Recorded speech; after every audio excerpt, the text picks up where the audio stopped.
रात के अंधेरे में गुलाम सुंदरी का हाथ पकड़ता है और उसे सीधे हवेली ले जाकर बादशाह के सामने खड़ा कर देता है। वो कहता है, बादशाह, मैं आपकी अमानत ले आया हूँ। सुंदरी को देखते ही बादशाह हैरान रह जाता है। वो खुशी से गुलाम को गले लगा लेता है और कहता है कि आज तुमने दोस्ती का हक अदा कर दिया, मैं यह एहसान कभी नहीं भूलूंगा। ये सब देखकर सुंदरी जोर से चिल्लाती है और कहती है, बस करो, मैं कोई चीज़ नहीं, एक इंसान हूँ। आप अपनी दोस्ती के लिए मुझे कुर्बान नहीं कर सकते, मैं तो सिर्फ गुलाम से शादी करना चाहती हूँ। ये सुनते ही बादशाह गुस्से में भर जाता है और चिल्लाता है कि ये लड़की क्या कह रही है। सुंदरी डटकर जवाब देती है कि वो सच कह रही है। वो और गुलाम एक दूसरे से मोहब्बत करते हैं और वो किसी को भी अपने बीच नहीं आने देगी। इतना कहकर वो वहाँ से चली जाती है। बादशाह गुस्से में गुलाम से पूछता है कि ये सब क्या है। गुलाम झुके हुए लहजे में कहता है कि अगर उसे पहले पता होता तो वो कभी सुंदरी की तरफ देखता भी नहीं। ये सुनकर बादशाह और भड़क जाता है। वो गुलाम का कॉलर पकड़कर कहता है कि सुंदरी सिर्फ मेरी है, उसके लिए मैं दोस्ती भी भूल सकता हूँ और जान की भी परवाह नहीं करूँगा। गुलाम मजबूर और परेशान होकर वहाँ से चला जाता है। सुंदरी उसे रोकते हुए कहती है कि मुझे यकीन नहीं होता कि आप मेरे साथ ऐसा करेंगे। मैंने मना किया था, फिर भी आप मुझे यहाँ ले आए। गुलाम बेबसी में कहता है कि वो मजबूर है और कुछ नहीं कर सकता।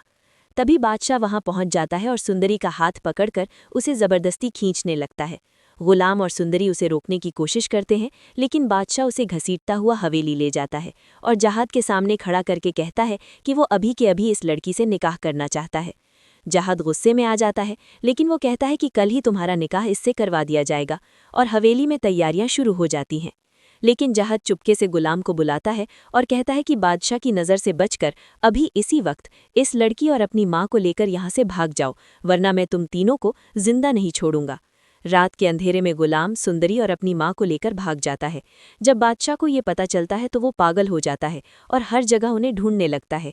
वो उनका मोबाइल ट्रेस करवाता है और आखिरकार उनके ठिकाने तक पहुंच जाता है। बादशाह सीधे सुंदरी के घर पहुंचता है, जहां गुलाम और सुंदरी मौजूद होते हैं। वो गुस्से में गुलाम पर हमला कर देता है और कहता है कि मैंने कभी नहीं सोचा था कि तुम मुझे इतना बड़ा धोखा दोगे। ये देखकर गुलाम भी हिम्मत करता है और सुंदरी के लिए उसके सामने खड़ा हो जाता है। गुलाम कहता है कि सुंदरी सिर्फ मेरी है और मैं उससे शादी करके ही रहूंगा।